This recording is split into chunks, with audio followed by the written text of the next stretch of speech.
Welcome to our GROHE workshop. Today, I'll show you how easy it is to install the GROHE TECTRON BAU E flush plate in 5 steps. You can do a lot of the work without using tools. You'll still need a few tools though.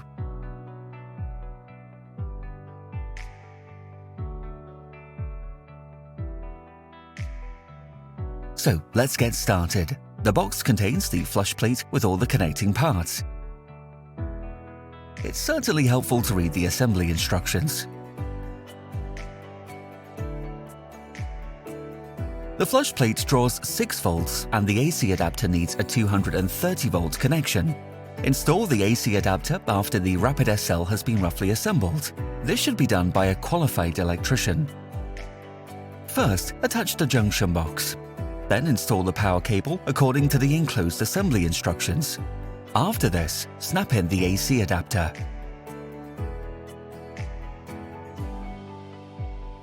Now connect the corresponding extension cable and lay it in the cistern.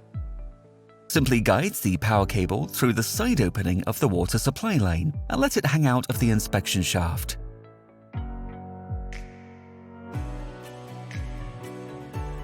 Now, the Rapid SL can be covered and the wall can be tiled directly up to the structural shell protection. The next step is the final assembly.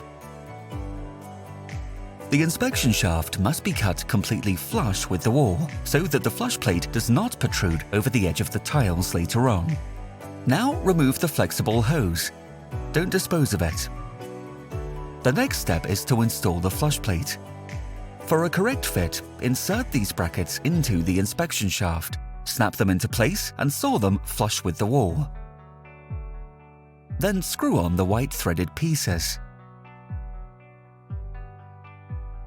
Now mount the blue holding frame with these 4 screws. The spring should be pointing upwards. Align the support frame using a spirit level. Now we calibrate the servo motor with the swivel arm. First, connect the flush plate to the power supply, then connect the motor to the flush plate. The swivel arm will now calibrate and then move to the 90-degree position.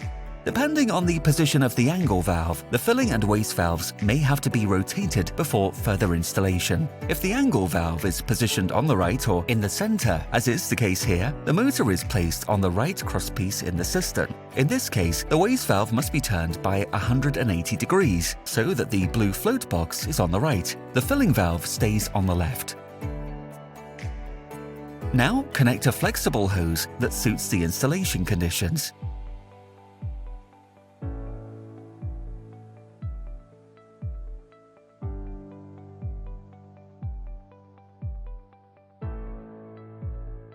After this, snap the motor onto the crosspiece. You'll hear an audible signal when the positioning is correct.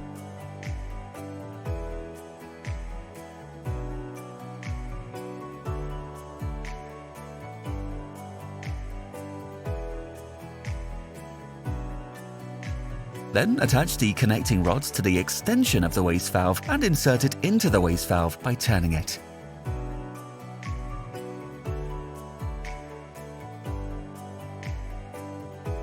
Then attach the connecting rod to the lever handle arm and turn on the water supply at the angle valve.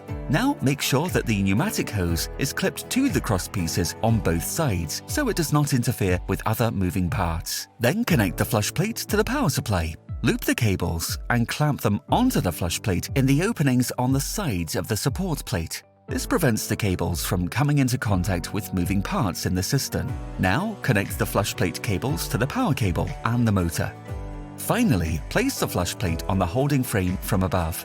Press on it and secure it from below with a locking screw. Done! Let's test it. Perfect!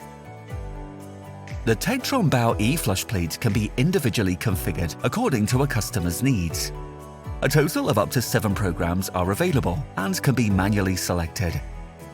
To select a program, loosen the locking screw, remove the flush plate and disconnect it from the power supply for 10 seconds. The electronics will then be in programming mode for 3 minutes. Now place your thumb on the sensor. The LED will flash first, then go out, and then light up permanently. Then remove your thumb from the sensor and put it back there again right away. Now you're in program mode. One flash means program 1, i.e. factory setting.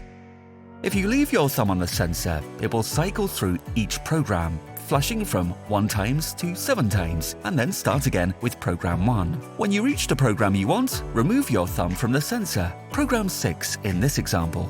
In this case, it confirms by flashing 6 times. After that, 3 flashes indicate that the program has been activated. Now the electronics are back in programming mode for another 3 minutes. The flush volume can be adjusted between 3 and 9 liters. The factory setting is 6 liters. To adjust the volume, disconnect the flush plate from the power supply for 10 seconds. Reconnect it and place your thumb on the sensor so that the orange LED is visible in the upper part of the sensor window. The LED will flash first. Leave your thumb on the sensor until the LED goes out. Then remove your thumb briefly and place it on the sensor again. Now the light will flash to indicate the flush volume. Keep your thumb on the sensor to change the flush volume. 3 flashes stand for 3 liters, 9 flashes stand for 9 liters. When the flush volume you want is selected, remove your thumb from the sensor. The flush plate will confirm the corresponding flush volume by flashing and will perform a flush. You can activate the cleaning mode to avoid any unwanted flushing while the toilet is being cleaned. This switches the flush plate off for 3 minutes. To do this, put your thumb on the sensor until the LED lights up for a long time and then starts flashing slowly. Then remove your thumb and the LED will flash and flicker quickly. The flush plate is now switched off for 3 minutes. To switch it back on before the 3 minutes have elapsed, put your thumb on it again. Now the LED will light up for a long time. When it goes out, remove your thumb. Tectron is now active again. This can be easily tested by triggering a manual flash. To do this, hold your hand less than 5 centimeters in front of the sensor. Alternatively, the flush plate can also be conveniently configured via remote control. A graphic interface and further functions are available to the user for this. To prevent water stagnation, which leads to soiling when the toilet isn't used for a longer period of time, Tectron automatically flushes the toilet. To change the factory setting of every 24 hours, you can choose between 4-hour and 60-hour intervals in the remote control menu, and finally transmit the setting by selecting Send. The selection is confirmed by a tick. The detection zone can also be set between 35 and 70 centimeters. If the detection zone is too large, the flush can be triggered unintentionally. Another feature that can be conveniently set via the remote control is dual flush. Here, the flush volume is set according to the duration of use. Under 60 seconds means a flush volume of 3 liters. Over 60 seconds, a factory set flush volume of 6 liters is used. Besides configuring the individual programs, the remote control can also be used to read out the water and electricity consumption. Now we come to the handover. Before the job's done, there are still a few things left to check.